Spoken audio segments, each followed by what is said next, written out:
Good morning mga idol, welcome back to my YouTube channel. Meron na naman tayong yung iba kasi sa mga ganitong pagko-convert, may mga nalilito. Ano nga bang motor to? Ang motor na to ay gagawin natin ay TMX 155 or mga Rusi. Yan, tuturo ko na sa inyo kung paano mag 6 speed.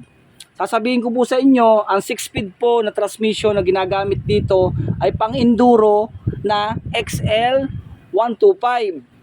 Yan. Kaya po yung mga nagtatanong kung may available tayo, wala po tayong available na ganitong transmission. Dahil po kayo po ang provide na maghanap ng transmission para ipagawa sa akin or kayo ay magpagawa sa iba. Transmission po ng 6-speed XL 125 na Honda na Enduro. Yun po yung ginagamit ko sa pagko-convert ng TMX 155 at anumang motor na China motor. Pwede po yun sa Euro, Motorstar, lahat po ng China motor na depush rod or timing chain, yung mga 200cc, pwede pong gawing 6 speed. Yan. Paano nga ba gagawin 6 speed kung halimbawa naman sa TMX 125 Alpha, gagawing 6 speed?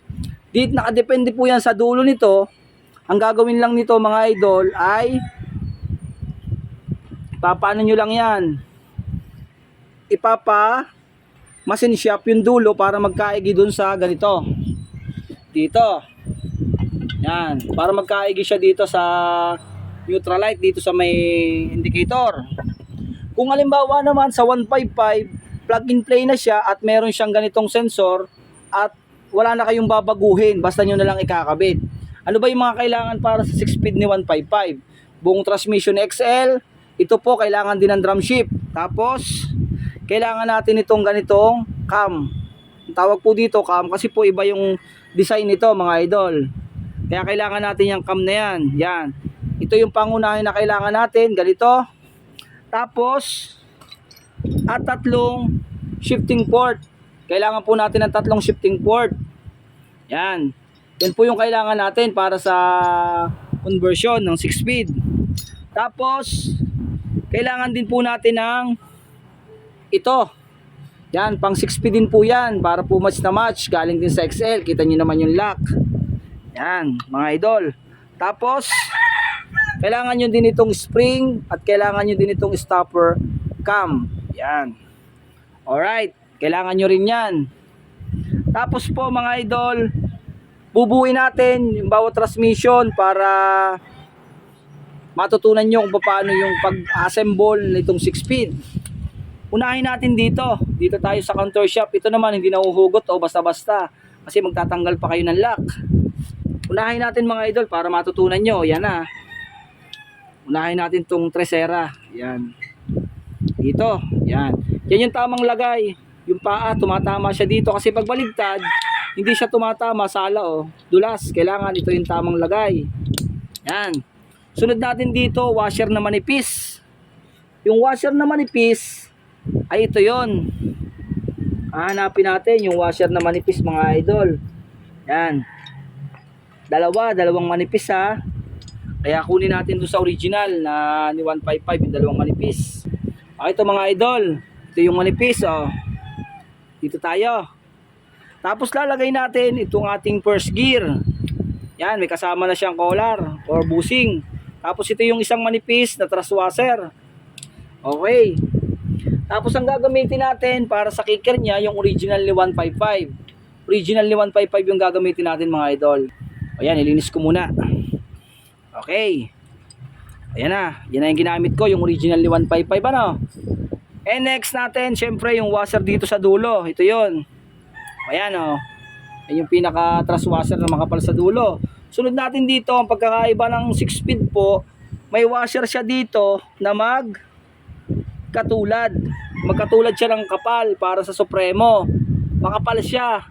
Yan, kasi po yung sa idle gear manipis, makapal po ito. Yan. At susunod natin dito ay ito mga idol. Yan, kailangan natin ng collar. Ito yung collar. May kasama siyang collar oh. O yan. Yan nyo ha. Ayan, yan yung collar. Tapos ito yung kagaya, nasabi ko sa inyo makapal.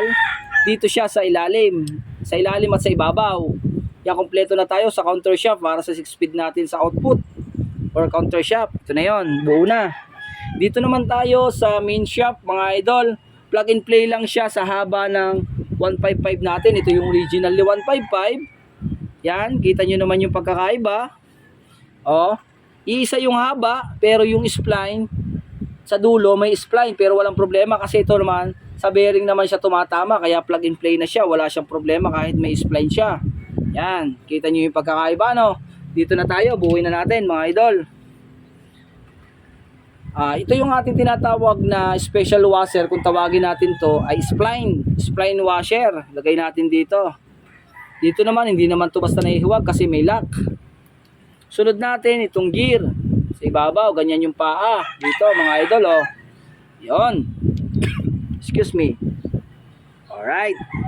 Tapos lagay natin to. Yon, dito sa ibabaw. At syempre, kailangan natin ng special washer dito mga idol. Yon. Yan na yan. At syempre dito, yung pinakamanipis na washer sa starter gear or tawagin natin ay idle gear. At syempre kukunin natin yung original na idle gear ni 155. Ito yon. Kaya kailangan natin gamitin ay yung original na idle gear ni 155.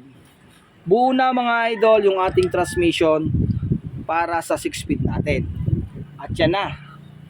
Yan po ang pangunahing papalitan. Kailangan meron kayong transmission, kaya wag na kayo magtatanong sa akin kung may available ako. At meron pong available na mabibilan nito kay Yan Motor Parts. Yan. Kaya po ilalagay ko sa comment section ang ating link kay Tropang Yan. Doon po tayo makakakuha ng transmission. Legit po yun. At tingnan nyo po yung kanyang mga binebenta, depende na po sa pag-uusap nyo kung magkano. Okay mga idol? At yan lamang, maraming salamat. Pa-share naman po para sa mga 6-speed ni 155. Abangan nyo po ito. Bubuin ko to mga idol, abangan nyo yan. Alright?